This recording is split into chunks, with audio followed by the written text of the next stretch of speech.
കഴിഞ്ഞ കുറച്ചു മാസങ്ങളായി റെയിൽവേ മന്ത്രാലയത്തിന്റെയും റെയിൽവേ ബോർഡിന്റെയും മുൻപിൽ നിരന്തരം നടത്തിയ ഇടപെടലുകളുടെ ഫലമായി Thiruvananthapuram north Palani Podanur special train service അനുവദിച്ചതായി കൊടിക്കുന്നിൽ സുരേഷ് എം പി അറിയിച്ചു. നിലവിൽ പ്രഖ്യാപിച്ചിരിക്കുന്ന 2 സർവീസുകൾക്ക് ശേഷം ട്രെയിൻ സർവീസ് അവസാനിക്കാതെ സ്ഥിരമായി തുടരുന്നതിനും പിന്നീട് പ്രതിവാര സർവീസായി ഉയർത്തുന്നതിനും ശക്തമായ ആവശ്യം ഉന്നയിച്ചിട്ടുണ്ടെന്നും കൊടിക്കുന്നിൽ സുരേഷ് എം പി വ്യക്തമാക്കി. Thiruvananthapuram north Palani Podanur special train അനുവദിച്ചതായി കൊടിക്കുന്നിൽ സുരേഷ് എം പി അറിയിച്ചു. ഏറെക്കാലമായുള്ള ഇടപെടലിന്റെ ഫലമായാണ് Thiruvananthapuram north Palani Podanur special train service അനുവദിച്ചിരിക്കുന്നതെന്നും എം പി പറഞ്ഞു.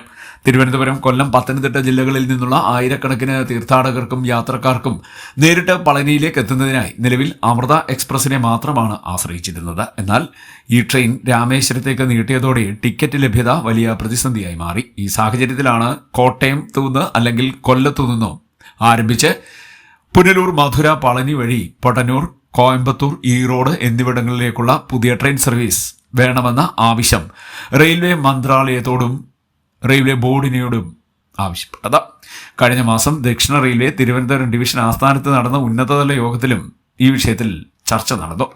കോട്ടയം, കൊല്ലം സ്റ്റേഷനുകളിൽ ആവശ്യമായ മെയിൻ്റനൻസ് സൗകര്യങ്ങൾ നിലവിൽ ലഭ്യമല്ലാത്തതിനാൽ തിരുവനന്തപുരം നോർത്തിൽ നിന്ന് ആരംഭിച്ച് അവിടെ തന്നെ ട്രെയിൻ മെയിൻ്റനൻസ് നടത്തുക എന്ന നിർദ്ദേശമാണ് മുന്നോട്ട് വെച്ചത്. കോയമ്പത്തൂർ, ഈറോഡ് സ്റ്റേഷനുകളിൽ പ്ലാറ്റ്ഫോം ലഭ്യത സംബന്ധിച്ച പരിമിതികൾ നിലനിന്ന സാഹചര്യത്തിൽ നിലവിൽ ആവശ്യമായ സൗകര്യങ്ങൾ ലഭ്യമായ പൊടന്നൂർ, മേട്ടുപ്പാളയം സ്റ്റേഷനുകളിലേക്ക് സർവീസ് ആരംഭിക്കുന്നതിനാണ് തത്വത്തിൽ തീരുമാനമായിരിക്കുന്നതെന്നും എം പി പറഞ്ഞു.